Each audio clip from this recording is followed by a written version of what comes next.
Hoje vamos falar sobre o episódio 1134 de One Piece. Aos poucos estamos conhecendo essa figura protetora chamada Bartolomeu Kuma. Nesse episódio entendemos um pouco mais sobre o projeto pacifista e até ele se tornar Chichibukai. Sobre ele aceitar perder a consciência e de rei se tornou um objeto, se tornou um escravo. Mas antes de mais nada, sejam bem-vindos ao canal Pro Cinema.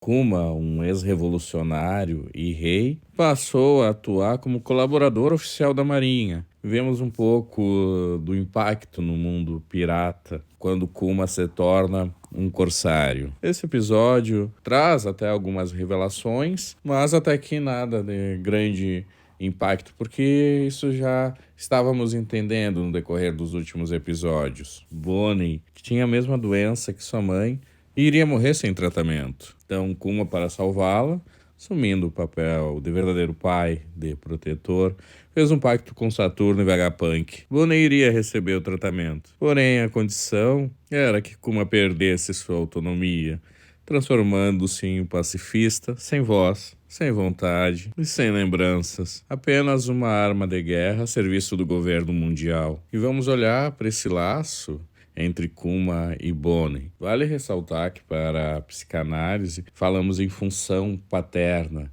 E aqui vemos esse elemento muito forte, porque a função paterna, a lei possibilita a criança a se individualizar, que sai ali da relação mãe-bebê. Tem tudo isso. Falamos muito no canal sobre a lei, pensando na questão paterna. Mas também falamos que não é só isso.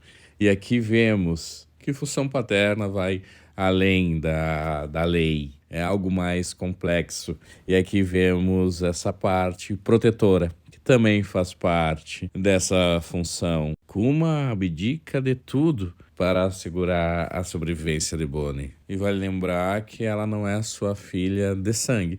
Mas realmente, como vemos, isso pouco importa. Kuma salva Bonnie, mas o preço é muito caro. Ele não tem mais angústia, ele não tem sentimentos, é o que tudo indica, claro. Ele perdeu sua consciência, abriu mão, da sua consciência. Porém, tem um outro ponto que é muito importante, que a psicanálise olha de uma forma muito singular e nos permite fazer uma leitura, porque não há como apagar o inconsciente. Isso é inegociável. E mesmo quando a consciência se retira, o inconsciente acaba encontrando algum caminho para se expressar. E aqui vamos olhar um pouquinho para o presente, o momento presente da história. Não temos uma resposta clara, Vamos olhar para esse traço do inconsciente. Parece que está se fazendo presente de alguma forma, porque Kuma, ele parece estar caminhando em direção a Bonnie, parece que ele está tentando encontrá-la,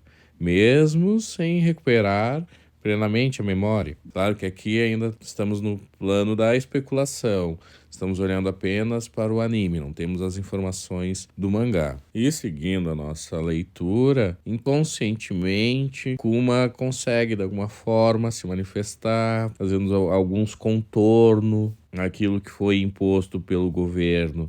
Nesse ato de ir em direção a Bonnie, demonstra um vínculo afetivo que resiste, pois o inconsciente, ele não se deixa apagar. Novamente, essa é uma leitura. Não está claro se ele recuperou parte da consciência ou não. O que ele não perdeu é o seu gesto protetor. Nesses últimos episódios, o anime vem mostrando, desde quando ele conseguiu a fruta, quantas pessoas ele salvou, o próprio Luffy. Ainda tem muita coisa por vir, por ser revelado, que ele sabe quais as informações que ele tem sobre o Deus Nika, sobre a fruta do Luffy. Realmente ele tem muito conhecimento.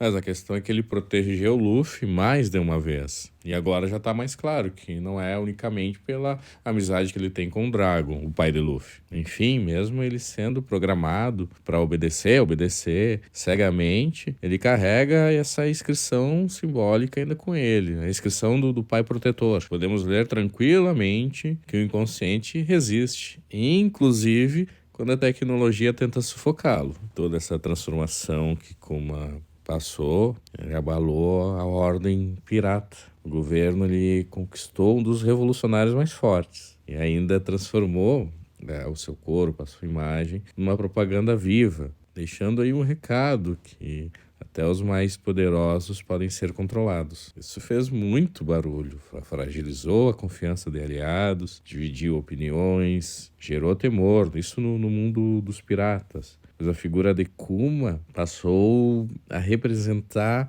uma dominação, a anulação da liberdade e a manipulação política, claro, do governo mundial. Kuma aparentemente não viu outra alternativa. Ele fez o sacrifício ao extremo. E fica um questionamento, né? Até onde podemos ir em nome de quem amamos? Função paterna não é só proibir, é também cuidar, proteger e, quando necessário, renunciar. E Kuma nos lembra que, às vezes, esse cuidado ultrapassa limites inimagináveis. Sobre os próximos episódios, ainda vamos ter muitas revelações. É interessante uma cena em que Bonnie Kuma está dançando com o Vegapunk e com Kizaru, o almirante.